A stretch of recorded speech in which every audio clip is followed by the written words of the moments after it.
those that are spreading lies and misinformation as far and as wide as possible. They're not interested in victims.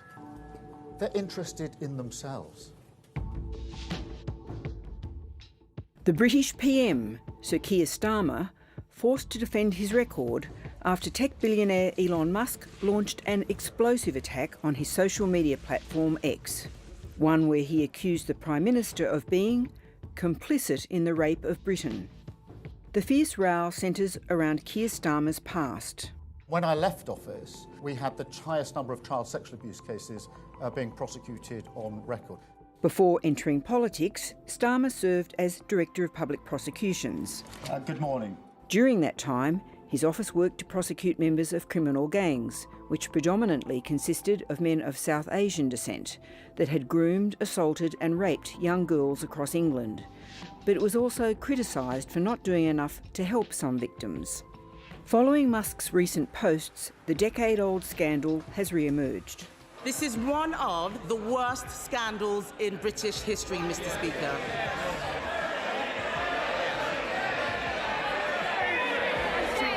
She's right to say it's one of the worst scandals. It's terrible. That's why I acted on it. Her recently acquired view that it's a scandal. Not once in 8 years did she stand here and say what she's just said. Take over, Elon. This is not the first time Elon Musk, the man President Trump appointed to co-chair a new advisory body to the US government, has sought to influence international politics. He's backed the far-right Alternative for Deutschland party and supports the idea of Greenland becoming part of the United States. The question now, what or who will be his next target?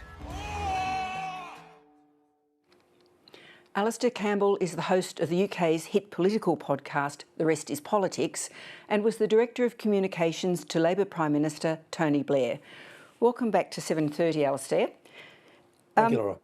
There's obviously a lot of noise created when you attack politicians and governments, but I'd like to talk to you about what actual impact and influence you think Elon Musk's attacks are having in the UK and Europe. I mean, polls suggest that voters in the UK don't actually like Elon Musk very much, but could you just talk us through the different ways he is or maybe influencing politics in the UK at the moment? Well, I think you've seen a very good example of that this week. This scandal of the grooming gangs has been going on for a couple of decades in terms of, different places where this has happened. There's been a lot of coverage about it. There's been a lot of debate about it. There has been an independent inquiry into some of the issues that have arisen from it. The reason that you and I are talking about it now, the reason that Keir Starmer and Kemi Badenoch, the new Conservative leader, were talking about it in Parliament yesterday, is because Elon Musk, with the megaphone that he has with Twitter, he has driven it to the top of the British political agenda. Now, he's done that for reasons which I frankly find very, very weird. He knows very little about Britain. He knows very little about the issues. I get the sense he's been radicalised by his own platform and by the algorithm feeding him with this stuff, added to which I suspect there are hard right political forces in Britain who are feeding him the lines that he's now running. So he's definitely having an impact upon the media debate about politics. Whether that then translates into affecting the political debate more seriously, I think we've got to wait and see. Well, does it sort of amplify, beyond the sort of immediate headlines, does it amplify those sort of far-right messages at some structural level? I mean, we saw that interaction between him and Nigel Farage. I mean, is he likely to be pushing the far-right even further to the right? Well, he's definitely, Rory Stewart, my podcast partner, openly says that he believes that Musk is a fascist. He's got fascist tendencies. I think he's a narcissist. I think he's a megalomaniac. I think he's somebody who cannot really understand why people we don't all universally see him as this amazing genius and we should listen to him about everything. He's a very, very strange guy, very talented in many ways, but very, very strange.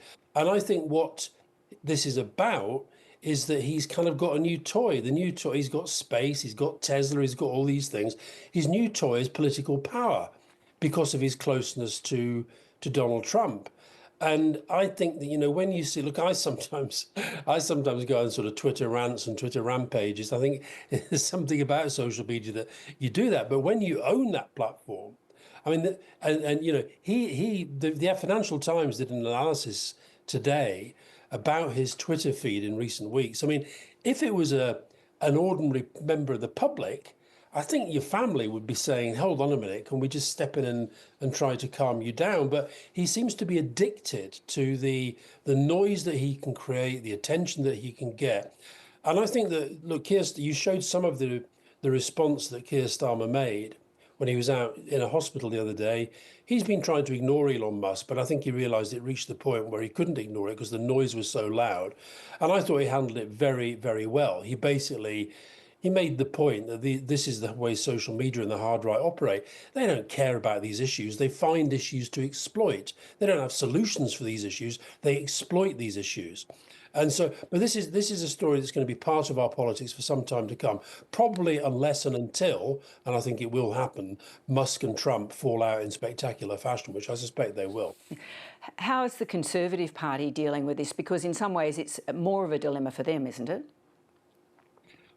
Well, it's very interesting that, you see, I think you're right. You talked there about Elon Musk and Nigel Farage. Now, Nigel Farage is the leader of Reform, which, would probably be seen as a very right-wing political party. But then we have these further right people like Tommy Robinson, who's currently in jail, who is a sort of, avowed Islamophobe who kind of spouts conspiracy theories, has been in and out of jail for years. And Musk has now got behind him. And so I think the Conservative Party is making a really big mistake in thinking that that's the direction it's got to take its politics to.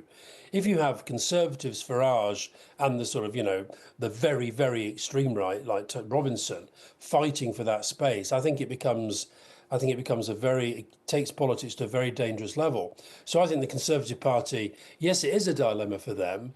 And I think right now they're making the wrong answer. Elon Musk has also intervened in Germany, and this has created even more alarm across Europe because Germany goes to the polls next month. Could you bring us up to date on what he's been up to there?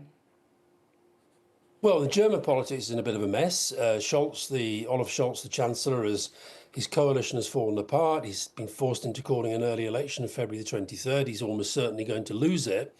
And the Alternative for Deutschland, which a few years ago was again pretty much a fringe party, they've been polling pretty well, up towards kind of 20%. They've been winning some local elections. And Musk did a tweet saying only the AfD can save Germany. And of course, this caused a lot of interest in Germany. He then wrote an article for one of the German broadsheets explaining what he meant, why he was getting behind the AfD. Again, I suspect he knows very, very little about Germany, very little about the way that German politics works. So there's been quite a backlash against it there. But I think something very interesting going on in politics around the world where these hard right forces are particularly trying to appeal to what they see as disenfranchised young men. Now, like populists all over the world, they don't really care about these people, but they know that there's a voice there that they can tap into. And that's where the AfD base appears to be. It's where people like Tommy Robinson here appear to be getting some support. It's why Andrew Tate, the sort of grooming influencer, has become quite a thing. I mean, very rare you go into British schools, you don't hear teachers complaining about some of the boys, hero worshipping somebody like Andrew Tate. So it's that kind of thing that Musk is playing into. I think Musk will come a cropper. Right now, he strikes me as being like, the world's richest pub bore. Who thinks that he's not only entitled to, but expected to opine about all this stuff around the world. And I suspect this is going to fizzle out, but he's got a massive platform. He does have a following. He is very clever. And I think European politicians are right to kind of call him out. I'm very surprised he hasn't come after your politicians more because, of course, your government is actually taking on social media. I was in South Australia last year, met Peter Malinauskas, the South Australian Premier, very impressed by what he's trying to do in social media. And yet, Keir Starmer, who doesn't seem to me to be doing much, yes, we're sort of looking at online regulations, so is the European Union. But there's something gone on in Elon Musk's brain that is, for some reason, Keir Starmer has got inside his head in a way that is really quite weird. Well, it'll be interesting to see what the European Union does try to do about this, because they're certainly looking at it. Unfortunately, we'll have to leave it there, but thanks so much for your time tonight. Nice to talk to you, Laura.